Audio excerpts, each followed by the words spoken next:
a Roll to Hit Gaming First Look. In this video, we begin our three-part game showcase.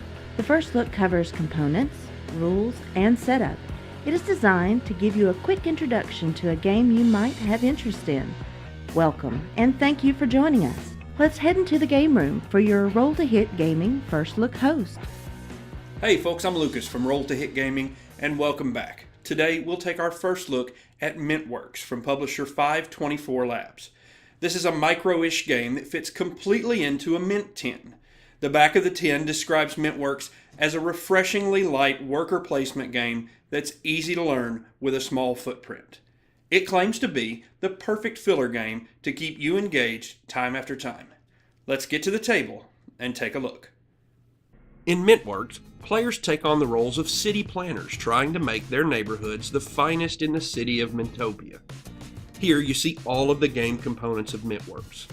There are 33 cards made up of 10 locations where players can send their workers to gain more mints, purchase and build more plans, or become the new first player.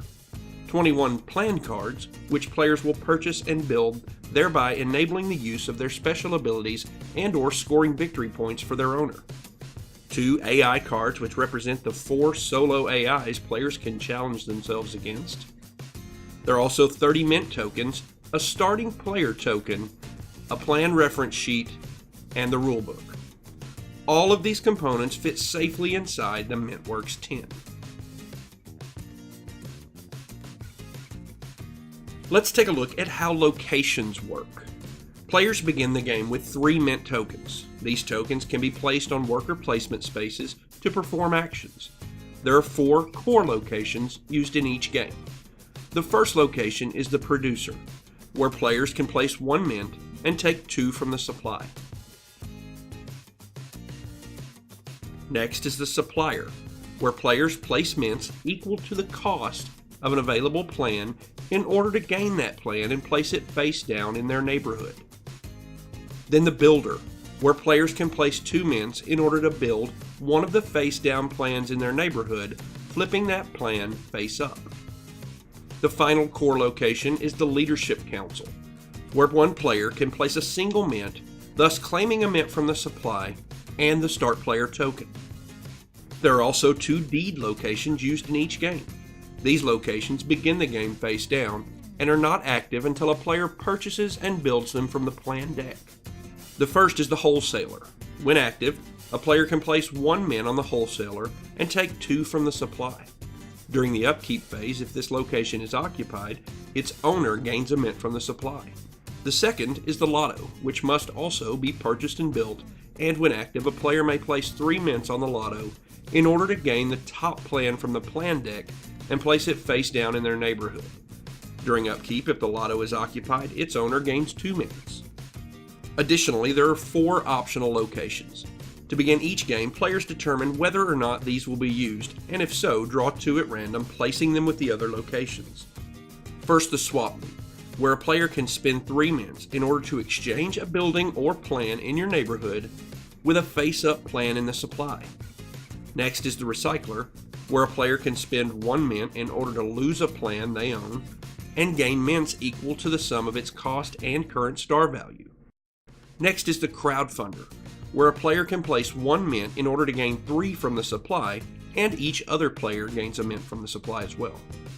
Finally, the Temp Agency, where a player can spend mints in order to use an occupied location space. Spend 1 mint plus the cost to use the target occupied location space. Let's take a look at how plans work. At the beginning of each game, 3 plans are drawn from the plan deck and placed face up near the locations. These are the plans that may be purchased by players as the round proceeds. Once purchased, players place those plans face down in their neighborhood until they're built, at which time they become a building. Purchased plans are not replaced until the upkeep phase. Each plan has a type in the upper left corner of the card, either culture, production, utility, or deed. Culture plans are typically buildings which beautify your neighborhoods and work together very well, enabling a nice strategy for maximum stars in minimum buildings, as seen here. The museum is worth 1 star or victory point for each culture building in your neighborhood. The bridge is worth no victory points on its own, however it acts as two culture buildings working nicely with the museum. And the garden, while it has no special abilities, is worth a staggering 3 victory points. As you can see, this combination is worth 7 stars, the required amount to claim victory in Mint Works. Production buildings such as strip mines, factories, and workshops tend to provide their owners bonus mints during the upkeep phase. Typically, these are worth less victory points than culture deeds, and in some cases are more expensive, but their ongoing boost to a player's mint supply make them a welcome addition in most neighborhoods. Utility buildings such as the truck, the crane, and the assembler tend to break the game rules in some way or provide their owner with an efficiency that the other players won't have. These buildings have a range of victory point values and costs, but the real benefit of these cards are their special abilities. The example buildings shown below allow a player to gain plans at a reduced cost, pay less to build them, or automate the building process altogether, automatically building plans gained from the supplier with the assembler building. Finally, there are 2 deed plans, which, when built, allow a player to become the owner of the wholesaler or the lotto, as we previously covered.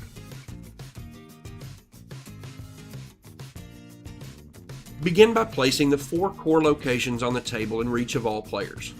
Where applicable, locations include a reference for the side to use based on the player count.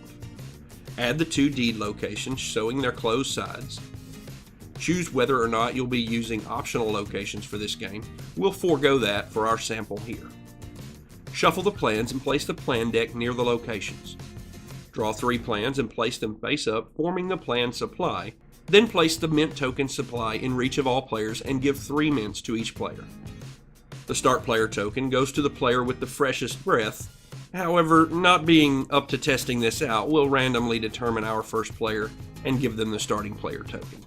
Play proceeds clockwise from this player, and you're now ready to begin playing Mint Works. Each round consists of 2 phases, a development phase and an upkeep phase. In the development phase, players can choose one of 2 options. They can place or pass.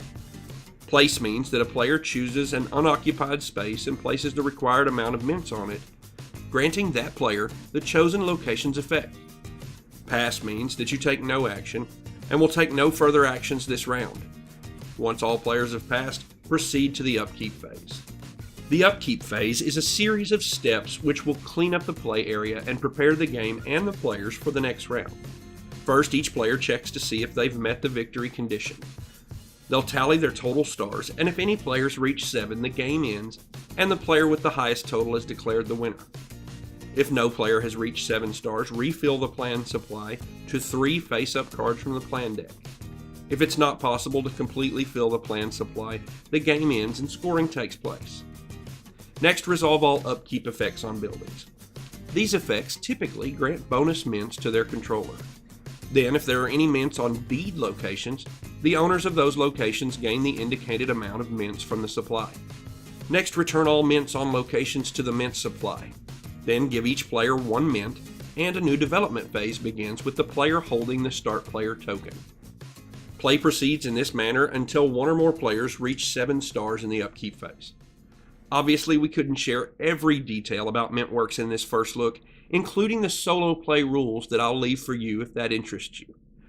Hopefully, this gives you enough information to get started playing or helps you determine if this might be a game for you. We'll return soon with a full playthrough, so until then, I'm Lucas from Roll to Hit Gaming. Have a great one. Thank you for joining Roll to Hit Gaming for another First Look, where we go inside the box, through the rules, and onto the table. If you liked what you saw and want to see more, please click the like and subscribe buttons. Find us on Facebook and Twitter, and join us in the conversation in the comments below.